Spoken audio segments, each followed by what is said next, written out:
Welcome back to weekly unit number 7. This is part 3 of 3.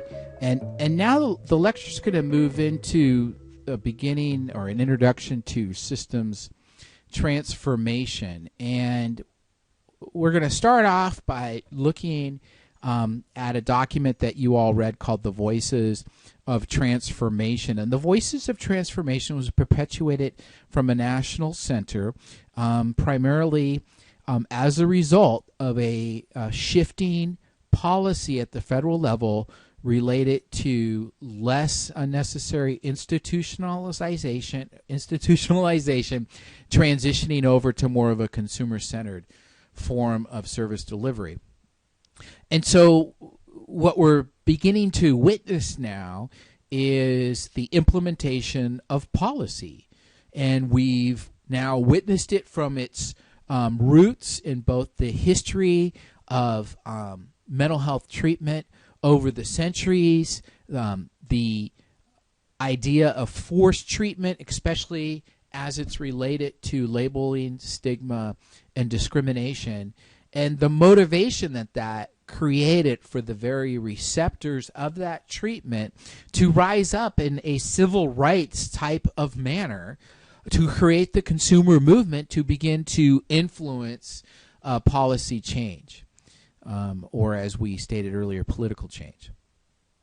And so now the federal government begins to perpetuate the vision of its policy to the system delivering the services, and Voices of Transformation becomes one of those documents that does that and actually becomes the basis for system transformation design in the state of California in particular. And what's fascinating about the Voices of Transformation is it relates directly back to the earlier lecture that we had that included the speech by the great late Dr. Martin Luther King Jr. And the basis for sharing that piece with you was the ability of Dr. Martin Luther King to use his voice to tell a story, to motivate people to become part of a movement to effectuate change.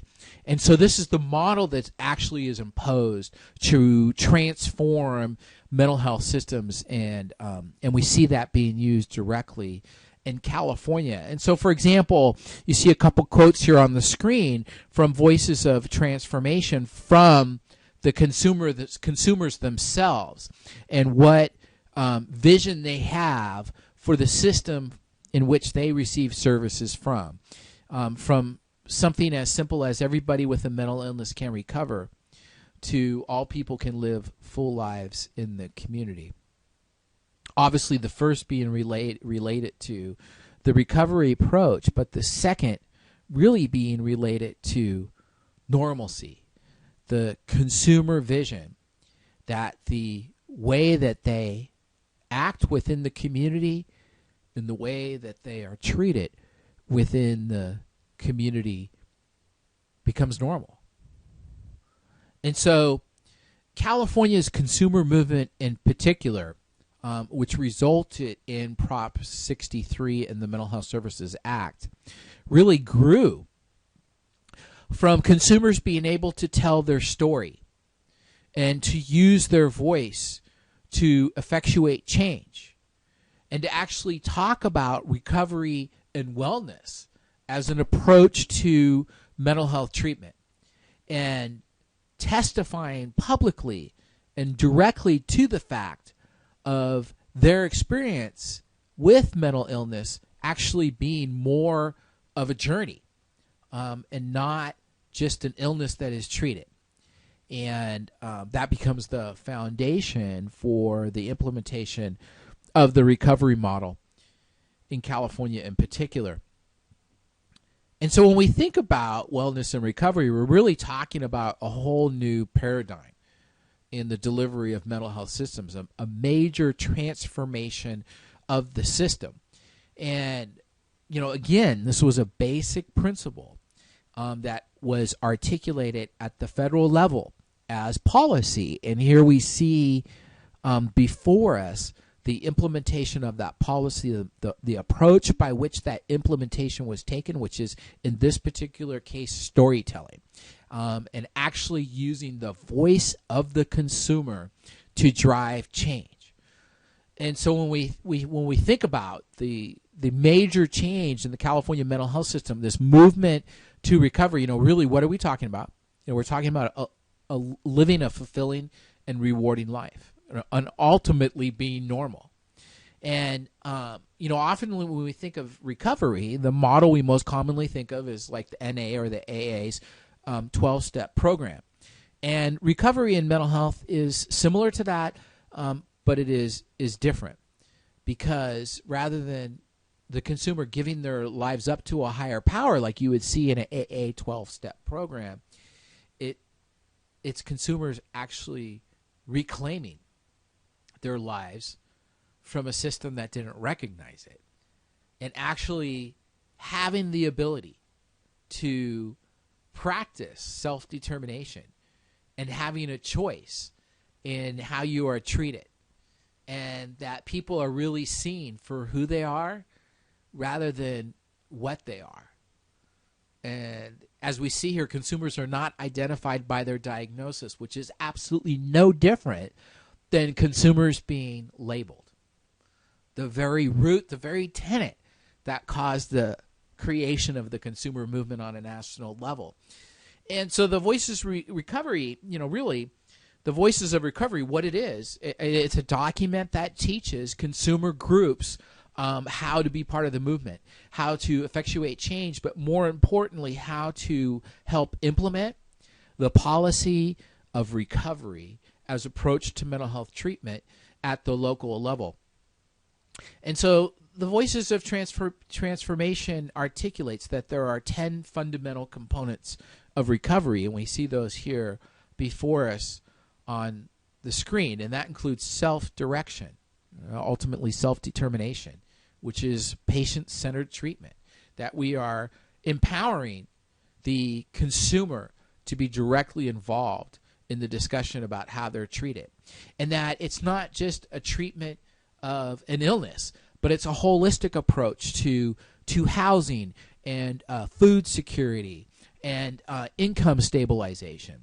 And when you really think of that holistic approach, you can picture it as like a hub with the spokes of a wheel, which is what we mean by nonlinear. We're not just moving from one program to the next or one form of treatment to the next. We are simultaneously concurrently providing a number of services that address a number of needs that help the individual to better manage their illness, but more importantly, to be able to live in their community.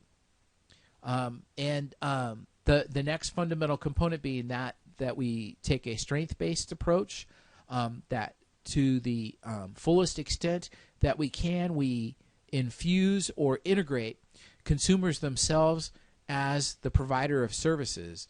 And we see here as peer support, ultimately, in this respect, being guides to how you accomplish recovery as a consumer. And that the consumer is respected and that they are given responsibility, but ultimately, by having a choice and being afforded self-determination, that they are ultimately provided the hope that the lives that they are leading will be fulfilling lives in the community, and that they will get the opportunity to be just as normal as everybody else. And it is ultimately that hope which provides the greatest level of motivation and the greatest level of inducement to be involved with a movement that actually is able to influence the entire decision-making system from the federal level on down to truly effectuate systems transformation. So the key to all of this was being able to empower consumers to use their voice. And so one of the things that Voices of Transformation particularly focuses on is how do consumers use their voice to effectuate change. And so we're seeing here in the finest grain level of detail how policy is actually implemented. And in this approach of a system that has to engage consumers in its decision making and practice self-determination, you can't just change a system and expect that, but you have to be able to provide the assistance and the guidance to the very people that we're incorporating into that system to be able to do that. And so Voices of Transformation does that by first explaining and teaching the consumer how to find their voice, essentially giving them the strength and the courage to basically tell their story, to share their lived experience. So the people who are making decisions around the systems and services that they can provide, actually come to an understanding of what that really means and what is it that they're truly impacting. I mean, in the private sector, we call this the customer is always right. But why in the public sector do we sometimes not even recognize that there's a customer to begin with, let alone that they're always right? And, and I can give you so many examples of when I first became a mental health director. And consumers would want to engage me because, hey, I'm the new guy. They wanted to come, find out who I am. And one of the things I did was I went and I participated in a bunch of consumer groups, art therapy, group therapy, socialization activities. And I went and I participated in these activities with the very people who I'm expected to serve. And I was personally transformed in a very short period of time because I came to know their stories and I came to understand why they became involved with the system and why they're still involved with the system. In a very short period of time, I developed a level of respect that has truly helped transform my system today. And I can clearly remember the days of, consumers wanting to come to me and to tell me things and being told by my staff to not listen to these individuals because there's really nothing that they could say that is either accurate or true. But I'm one of those persons that believes in individualization, and what that means is regardless of who I'm talking to or what I'm hearing, I look for that thing which has got to be the truth, that somewhere in there this person is saying something to me for a reason. And whether it be good or bad, that somewhere in there is something that can be learned. And so this is a two-way street. It's teaching the consumer that they can tell their story and know that that story will have an impact on how they're treated in the system. But likewise, that the system was willing to listen to that story, and whether they like that story or not, that they recognize somewhere within that story is something that can be learned that will make a difference. And so Voices of Transformation, provides guidance to local organizations of consumers on how to not only find their voice, but ultimately how to use it, how to tell their story, where to tell their story, ways to tell their story, that type of thing, that ultimately then teaching these consumer groups that they can actually effectuate change by telling their story, which is represented as amplifying our voice. So Voices of Transformation also goes on to talk about that there are some basic principles of system transformation success, especially as it relates to recovery. And those principles are represented in front of us. And that is this whole concept of nothing about us without us. That the system is consumer control. And, when I think about my personal experience with the system in a short period of time, almost 15% of service delivery staff were at one point a consumer. A higher percentage when you ask employees to self-identify or that they're a family member. But as actual folks who have directly received services from the system that I manage, we've reached about 15% in actual staffing being provided by consumers. But then you also look at specific areas and programs where consumers are given the opportunity to manage and oversee that program. And, specifically like our drop-in centers and that type of thing really are consumer operated and consumer managed. And then the second principle of success is the recovery focus. Ultimately, that people are able to control their own lives and make their own decisions and recognize that they possess within themselves the ability to manage their illness. And as I said before, this whole idea of valuing different viewpoints.